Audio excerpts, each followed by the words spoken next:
உங்களுடைய ஃப்ரெண்ட்ஸ் எல்லோரும் எப்படி இருக்கீங்க? நல்லா இருக்கீங்களா? நம்மளை பெற்று வளர்க்கறதுக்கு நம்ம பேரண்ட்ஸ் எவ்வளோ கஷ்டப்பட்டுருப்பாங்க. அவங்க கல்யாணம் முடிஞ்சோடனே குழந்தை இல்லைன்னு ஒரு சிலருக்கு குழந்தை இல்லாமல் போயிடும்.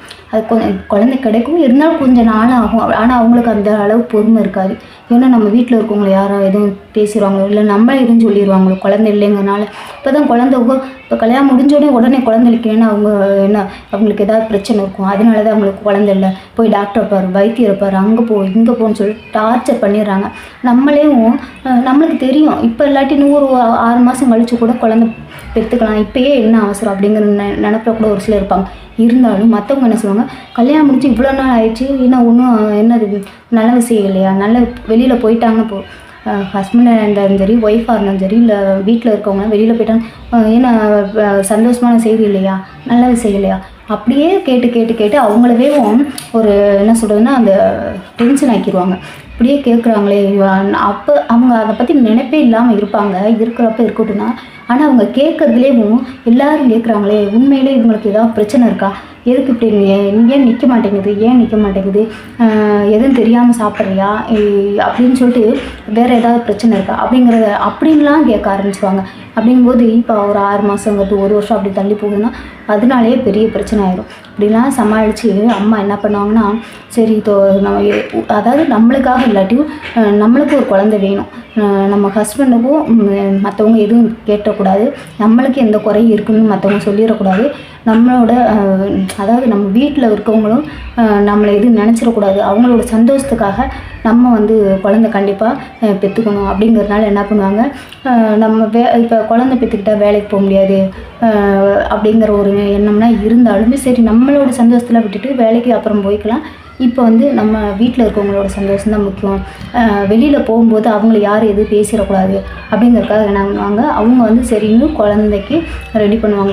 சப்போஸ் ஏதாவது பிரச்சனையாக இருக்கா என்னான்னு செக் பண்ணுவாங்க. செக் பண்ணிவிட்டு அந்த பிரச்சனைக்கான தீர்வு என்ன சொல்யூஷன், என்ன சாப்பிட சொல்கிறாங்க, என்ன மருந்து மாத்திரை எடுக்கணுமோ அதெல்லாம் எடுத்து அவங்கள என்ன சொல்லுவாங்கன்னா ப்ரிப்பேர் பண்ணிக்குவாங்க. அவங்கள ரெடி பண்ணி அந்த குழந்தை உருவாகுது அப்படின்னா, இதை சாப்பிடாது, இங்கே போகாது, இவ்வளோ வேகமாக நடக்காது, இப்படி மெதுவாக போ, இதைத்தான் சாப்பிடணும், இதெல்லாம் சாப்பிடக்கூடாது, இந்த தண்ணி தான் குடிக்கணும், மற்ற இந்த தண்ணிலாம் குடிக்கக்கூடாது அப்படின்னு சொல்லிட்டு அவங்க போடுற கண்டிஷனுக்கு எல்லோரும் இவங்க அம்மஞ்சாமி போகணும். அவங்களோட ஆசை பாசம் எதுவுமே இருக்கக்கூடாது, அவங்களுக்கு பிடிச்ச விஷயங்களை பண்ணக்கூடாது, பிடிச்ச இடத்துக்கு போகக்கூடாது, பிடிச்ச சாப்பாடை சாப்பிடக்கூடாது. இப்படிலாம் மற்றவங்க அதை சொல்கிறாங்க இதை சொல்கிறாங்க அப்படிங்கிறத விட குழந்தைக்கு சேராமல் போயிடுமோ அப்படிங்கிற ஒன்று, குழந்தைக்கு ஏதாவது பிரச்சனை ஆயிடுமோ, பிள்ளைகள் ஏதாவது முடியாமல் போயிடுமோ அப்படிங்கிற எண்ணத்தில் அவங்க ஆசைப்பாசம் எல்லாத்தையுமே விட்டுட்டு சரி குழந்தையை நல்லா வளர்க்கணும், சரி நல்லா பெற்று எடுக்கணும், நல்லா ஆரோக்கியமாக பெற்றெடுக்கணும், எந்த ஒரு குறையும் இல்லாமல் நல்லா ஆரோக்கியமாக பெற்றெடுக்கணும், அதை நல்லா ஆரோக்கியமாக வளர்க்கணும், ஃபஸ்ட்டு பெற்றெடுப்போம். அதுக்காக நம்மளோட ஆசைகள்லாம் அப்புறம் பார்த்துக்கலாம், நம்ம குழந்தைக்காக நம்மளை மாற்றிக்குவோம் அப்படின்னு சொல்லிட்டு சாப்பிட்ற சாப்பாட்டிலேருந்து போகிற என்ன சொல்கிறதுனா, இப்போ எங்கேயாவது ஊருக்கு போகிறோம், அதாவது கொஞ்சம் தூரத்தில் அம்மா அங்கே இருக்காங்க அப்படின்னா அவங்கள கூட போய் போகக்கூடாது. ஏன்னா தூரத்துக்கு ரொம்ப தூரம் போகக்கூடாது, பஸ்ஸில் போகக்கூடாது, வண்டியில் போகக்கூடாது, மலை ஏறக்கூடாது அப்படின்னு சொல்லி ரொம்ப படிக்கட்டு இருந்துச்சுன்னா அதுலலாம் ஏறக்கூடாது. நிறைய கண்டிஷன்ஸ் இதெல்லாம் இருக்குது. இதெல்லாம் பண்ணாமல் இருக்கணும். மெதுவாக வேகமாக நடக்கக்கூடாது, மெதுவாக தண்ணி எடுக்கணும், பெரிய குடத்தில் தூக்காது, சின்ன குடத்தில் தூக்கு. இது எல்லாமே எப்போ தூக்குனா அந்த பெரிய குடத்தில் தூக்கு, சின்ன குடத்தில் தூக்கு, பெரிய குடத்தில் தூக்காதேங்கிறாங்க. அந்த தண்ணி எடுக்கிறது நம்ம தான் தூக்க போகிறோம், எப்படி எடுத்தாலும் நம்ம தான் தூக்கணும். இருந்தாலும் நம்ம பிள்ளைக்காக பண்ணுறோம் அப்படிங்கிறதுனால பண்ணுறோம், சரிங்களா? அடுத்து என்னென்னா, நம்ம அம்மா அப்பா இப்போ நான் எதுக்காக சொல்கிறேன்னா, நம்மளோட அம்மா எவ்வளோலாம் கஷ்டப்பட்டுருப்பாங்க. இப்போ கூட நிறைய மெடிசின்ஸு எல்லாமே ஹாஸ்பிட்டல் எல்லாமே வந்திருக்கு. ஆனால் அப்போலாம் பார்த்தோம்னா ரொம்ப கம்மி தான், மொபைல் இல்லை, ஹாஸ்பிட்டலில் அந்த அளவுக்கு வசதி எதுவுமே இருக்காது. அப்படி இருக்கும்போது என்ன பண்ணுவாங்கன்னா, வீட்டில் அது சாப்பாடு கூட ரொம்ப கஷ்டப்பட்டுருப்பாங்க. அப்படி இருக்கும்போது நம்மளெல்லாம் நம்ம வயிற்றில் இருக்கும்போது அவங்க எவ்வளவோ கஷ்டப்பட்டுருப்பாங்க. இப்போனா ஒரு சின்ன விஷயம்னா உடனே ஹாஸ்பிட்டல் போகணும், உடனே செக்கப் போகணும், உடனே மாத்திரை மருந்து வாங்கணும், அதை சாப்பிடு, இதை சாப்பிடு, பழங்கள் சாப்பிடு, ட்ரை ஃப்ரூட்ஸ் சாப்பிடு அப்படின்ட்டு இப்போலாம் பார்த்து கணிக்கிறாங்க. ஆனால் அப்போலாம் அவங்க வேலைக்கு போனால் தான் கன்சீவாக இருந்தாலும் பரவாயில்ல, வேலைக்கு போகணும், காலையில் வீட்டு வேலையெல்லாம் செஞ்சுட்டு வாந்தி மயக்கம் எது இருந்தாலும் பரவாயில்ல, காலையில் எழுந்திரிச்சு வீட்டு வேலையெல்லாம் செஞ்சு முடிச்சுட்டு வேலைக்கு தான் போகணும், வேலைக்கு போயிட்டு வந்தால் தான் சாப்பாடு அப்படிங்கிற மாதிரி அந்த கஷ்டத்துலலாம் இருந்தவங்க இருக்காங்க. சரி, அப்படி இருந்து நம்மளெல்லாம் பெற்று வளர்த்துருக்காங்க. நம்மளை பெற்றுட்டாங்க, நம்ம குழந்தை வந்துட்டோம் வெளியில் வந்துட்டோம் அப்படிங்கும்போது நம்மளை என்ன பொத்தி பொத்தி பார்த்துவாங்க. அதான் ஈயரும்பு கடிக்கக்கூடாது, ஐயோ இப்போ காற்றடிக்கணும், ஐயோ பிள்ளைக்கு குளிருன்னு, பனியாக இருக்கும், ஐயோ பிள்ளைக்கு குளிரும், நல்லா பொத்தி வைக்கணும். வெயில் அடிக்குதா, பிள்ளைக்கு வெயிலாக இருக்குது, வெளியில் கொண்டு போகக்கூடாது, கருத்து போயிடும், அப்படி பிள்ளை கலராக ஆகணும், அதுக்காக கடலை மாவு போட்டு குளிச்சு விடணும் அப்படின்னு. அவங்க தலைக்கு எண்ணெய் வைக்காமல் வெளியில் போகக்கூடாது, நிழல் பட்டுரும் அப்படிம்பாங்க. தூங்கி எழுந்திரிச்சோடனே ஒரு சில எல்லா வீட்லேயுமே இப்படி பண்ணாங்க, வில்லேஜில் இப்படி பண்ணுவாங்க, டவுனில் எப்படின்னு தெரில. ஆனால் வந்து என்ன அப்படின்னா, தூங்கி எழுந்திரிச்சோடனே நம்ம குழந்தைய தூக்கிட்டு வெளியில் போகக்கூடாது. ஏன்னா வந்து மற்றவங்க நிழல் வந்து குழந்தை மேலே பட்டுரும் அப்படிங்கிறதுனால கொஞ்சம் நேரம் வெயில் வர வரைக்கும் வெளியில் தூக்கிட்டு போக மாட்டாங்க. அப்புறம் தூக்கிட்டு போனாலுமே வந்து எண்ணெய் வந்து தலையில் வச்சு கொஞ்சம் நடு உச்சியில் வச்சு தூக்கிட்டு போவாங்க, அப்போ தான் நிழல் படாது அப்படிங்கிற ஒரு இது என்ன இப்போ இருக்கவங்க பண்ணுறாங்க. எல்லோரும் பண்ணுறதில்ல, ஆனால் வில்லேஜில் அப்படி தான் பண்ணுறாங்க. இல்லைன்னா நிழல் பட்டுரும், நிழல் பட்டுச்சுன்னு என்னென்னா குழந்தைக்கு வந்து பேதி போயிடும், அதனால பிள்ளைக்கு உடம்பு முடியாமல் போயிடும் அப்படிங்கிற ஒரு எண்ணத்தில் அப்படி பண்ணுவாங்க.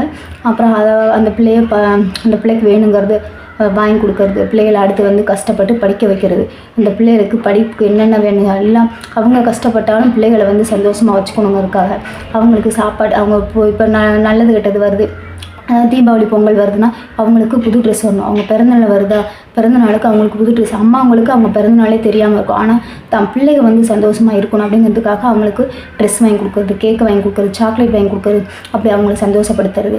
அப்புறம் வந்து அவங்க வந்து அவங்க சாப்பிட்றது பழைய சாப்பாடாக இருக்கும், ஆனால் பிள்ளை வந்து பழைய சோறு சாப்பிட்டா பிள்ளைக்கு சேராமல் போயிடும். அப்படிங்கிறனால பிள்ளைக்கு வந்து சூடாக தான் சாப்பாடு செஞ்சு கொடுக்கணும், பிள்ளைக்கு நான் சாப்பாடு சூடாக செஞ்சு கொடுக்கறது. பிள்ளை சாப்பிட்டு பிள்ளை தூங்கும்போது சத்தம் போடக்கூடாது, லைட்டு எரிஞ்சால் பிள்ளை தூக்கம் வராதுன்ட்டு டிம் லைட்டை போட்டு விடுறது. அவங்க வேலை செஞ்சுட்ருப்பாங்க வெளியில் உட்காந்து, ஆனால் உங்கள் பிள்ளைய வந்து பிள்ளைக்கு கொசு கடிச்சிடக்கூடாது அப்படிங்கிறதுக்காக கொசு மேட் வாங்கி வைக்கிறது. நிறையா பார்த்து பொம்பளை பிள்ளைய ஆம்பளை பையன் அப்படிலாம் யாருமே பார்க்கறதில்ல, எல்லா பிள்ளைகளும் பார்க்குறாங்க. பசங்களுக்கு சொல்கிறேன், யாரையும் குறிப்பிட்டு சொல்ல, இப்போ பசங்க அப்படின்னா ஒன்றுமே தேவையில்லைங்க, ஒரு டவுசர் இருந்தால் போதும், அவங்க பேசாமல் இருக்கலாம், சரிங்களா?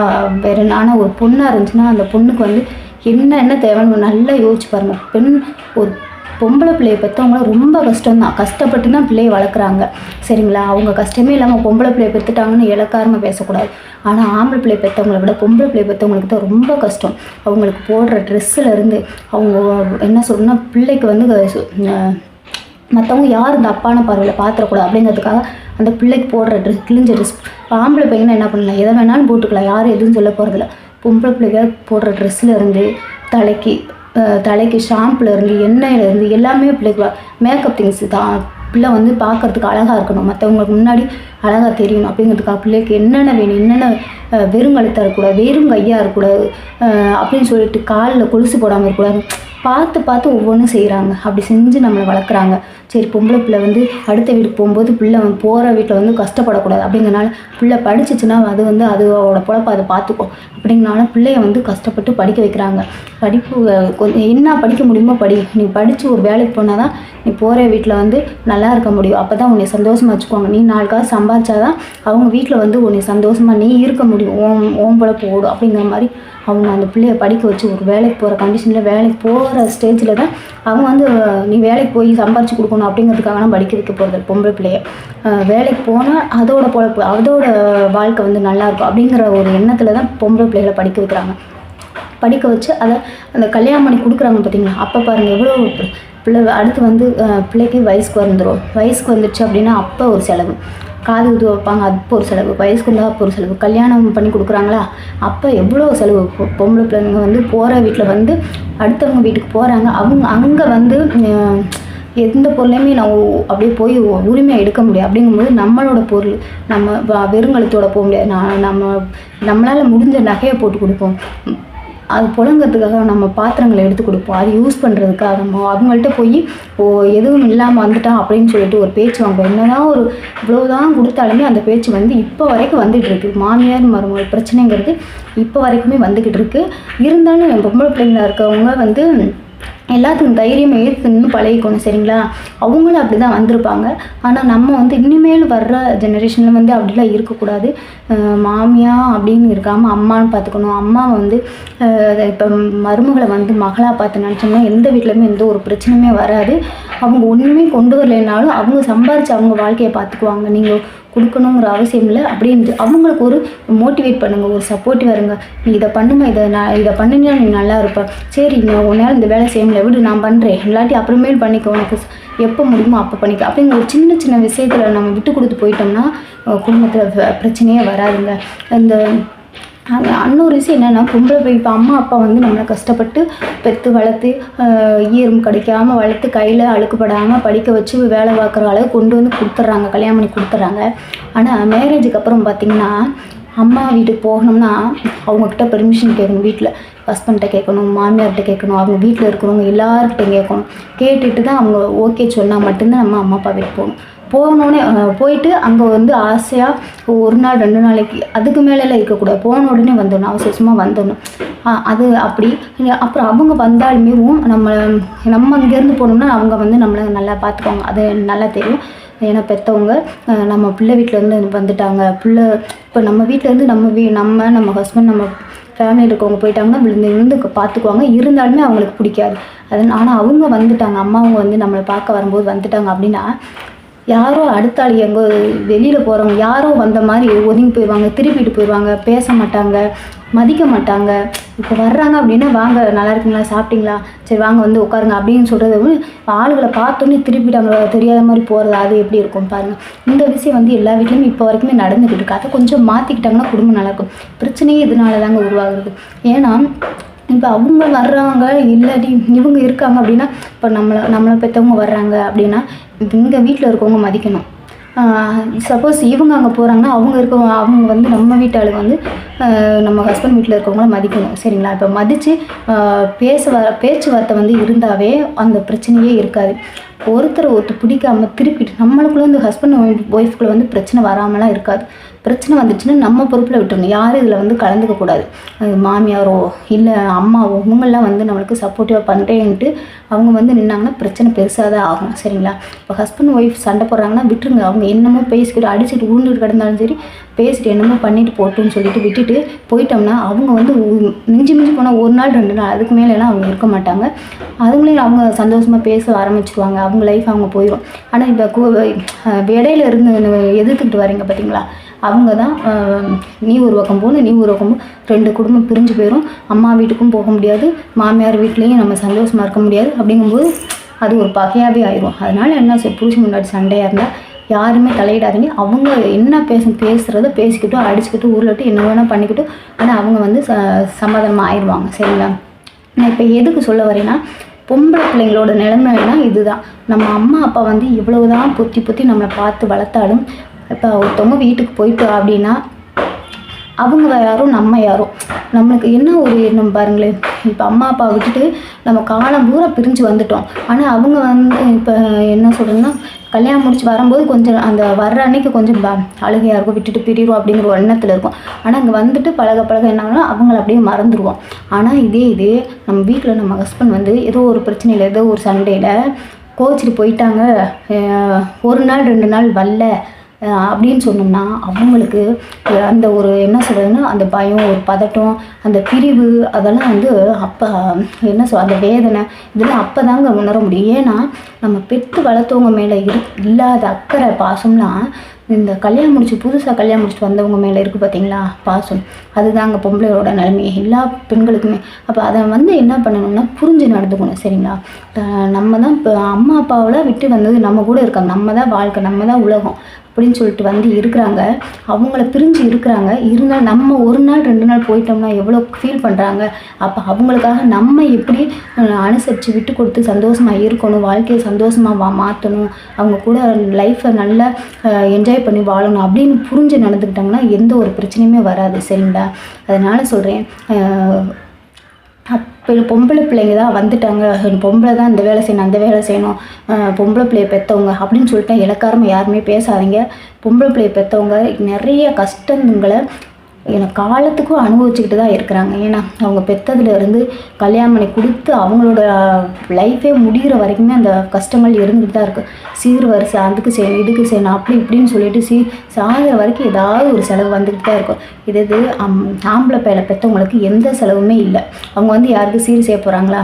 அதான் என்னென்னா இப்போ தாய் மாமன் சீர் இப்போ பொண்ணை கொடுத்துட்டாங்கன்னா அவங்க தான் பொண்ணு வீட்டில் எந்த விசேஷம் வச்சாலும் அவங்க தான் சீர் செய்யணும். இது மாப்பிள்ளை வீட்டுக்காரங்க போய் எதுவும் செய்ய போகிறாங்களா? எதுவுமே இல்லை.